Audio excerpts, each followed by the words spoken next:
Hello everyone, how are you this lovely day?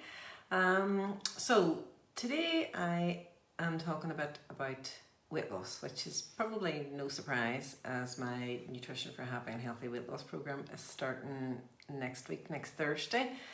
There's a few places left if anybody's interested, but maybe the title of what I want to talk about today is a bit of a surprise. Why is weight loss not the goal?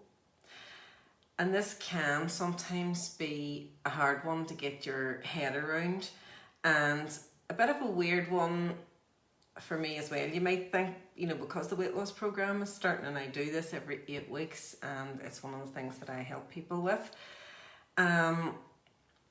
So I'm not saying that you shouldn't want to lose weight or that it's not valid to want to lose weight.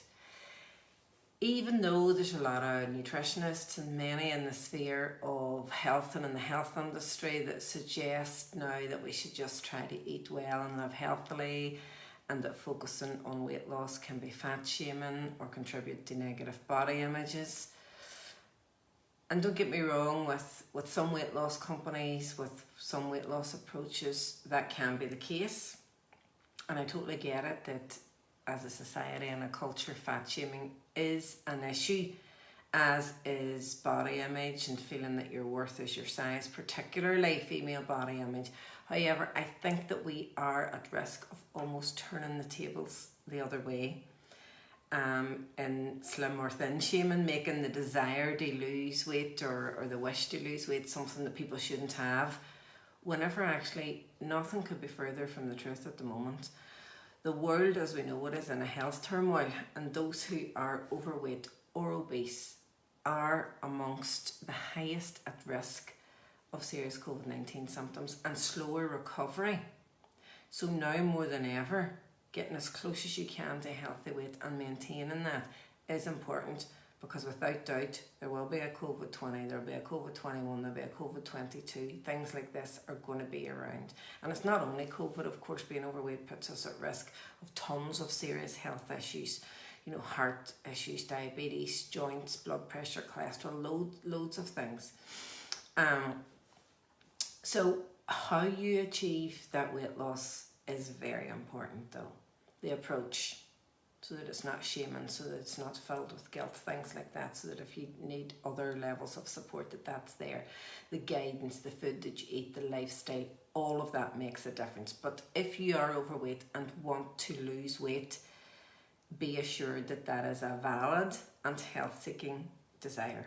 Okay, so that's good. So why do I say then that weight loss isn't the goal, right?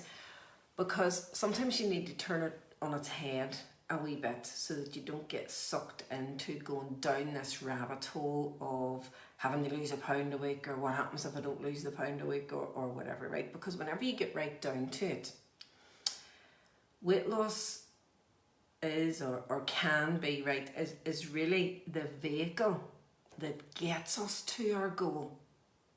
So that goal might be, and it'll be different for everybody, right? It could be lowering your blood pressure. It could be minimising the risks associated with COVID. It could be reducing joint wear and tear. I mean, maybe there's arthritis in the family, or there's a history of, a diabetes or something like that. And, weight is implied in that, so you want to deal with that. You could want to improve your fertility, have more energy, feel more confident. What else could it be? It could be wanting to be physically stronger. You might want to, run 5K, take up a hobby that you don't feel that you can do if you're carrying extra weight. Could be just playing energetically with your kids. It could be getting older but not weaker, which is one of my goals. A generally healthier lifestyle. You want to give up these bad habits that don't serve you well. It could be feeling comfortable in jeans. For me, actually, it was feeling that dresses were nice on me.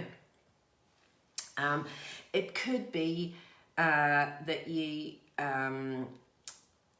are looking to be a particular size in clothes, right? But let me address that one and say, please don't go for that, right? Sometimes I have clients coming and they say, I want to be a size 12, I want to be a size 14, I want to be a size whatever. And what I would say is, please avoid going for that, because, oh my God, have you ever seen such a difference and such a disparity in sizes of clothes? You know, you look at a size 10, you look at a size 12, you look at a size 14 or whatever else, and you're thinking, you know, what's the difference from all of these different shops? So I would say avoid going for a particular dress size, because it's completely different. You might, if it's about clothes, it might be a particular type of clothes or style or something like that. Okay, so those are all examples of goals, right?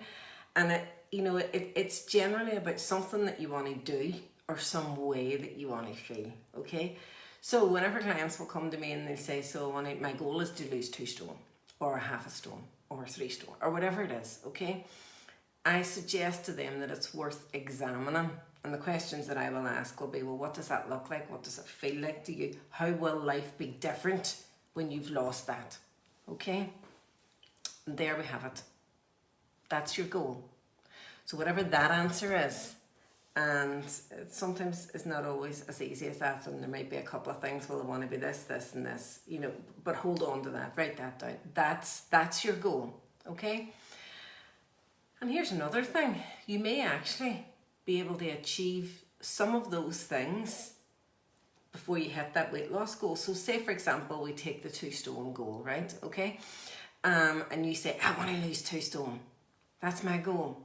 You know, but really your goal is, I want to feel confident, I want dresses to be nicer on me, I want to fit into my jeans, I want to be able to run 5k or whatever, right? You know, you may be able to achieve that before you hit the 2 stone mark. But because you're so focused on the 2 stone, you've forgotten about the real goal, or maybe you didn't even realise it, and you're, you know, going to push on and on and on. But you've actually achieved the goal that you wanted before that. And for many of those, you may actually even be able to achieve some of those things, that feeling confident, you know, having more energy thing, without losing any weight at all. It just depends, but that's a whole other story, right? And the thing about focusing on losing a particular amount of weight, say 2 stone, if we're using that as an example, and you break that down to small steps, right? It's just, you know, what we're traditionally taught to do, and you say, I'm going to lose a pound a week and whatever, and off you go on your journey. You'll be happy when you lose the pound, you'll be sad when you don't, and you'll be devastated maybe the week that you gain. And then, as I say, you get to that you've lost a stone, but you haven't achieved your goal, but you've achieved great things. You're still striving, you're never arriving. And even though you've more energy, your blood pressure's down, you can run 5k, and your healthy BMI now, you're still not happy, you're still not satisfied, you're pushing on and on and on and on and on, because you've identified the actual amount, the figure, the number on the scale as the goal. Okay? So what I would suggest is that you first of all identify the feeling that you want to feel, the thing that you want to do, whatever it is, as your goal. And always, always, always be thinking about that. And maybe whenever you kind of, you know, get there and you can, you know, wear those clothes, or you're feeling a bit more confident, or you have a bit more energy, take a breather, settle yourself, enjoy it, settle down, manage, maintain. And then if you want to re-examine your goal then about what losing more weight would look and feel like at the end, that's a slower, more sustainable approach in terms of, you know, setting a goal and achieving it and being happy and healthy in life. And that's where the title of my program comes from, Nutrition for a Happy and a Healthy Weight Loss. So I hope that makes sense. Now, I'm not saying lower your expectations, and I'm not saying don't bother trying to lose weight. I'm saying figure out what the real goal is and work to that. And if you don't want to go it alone, and if you would like some help and support and motivation along the way, then think about signing up for my 8-week small group Zoom program. There's a maximum of 12 people on it, so I only work with small groups, and there's about 2 places left. I'd also love it if you share this video with anyone that you think might benefit. you could tag them in the comments or just share it privately. It just helps to spread the business, or spread the news, and helps me grow the business a bit. So hope that was helpful, and you enjoy the rest of your day. Bye.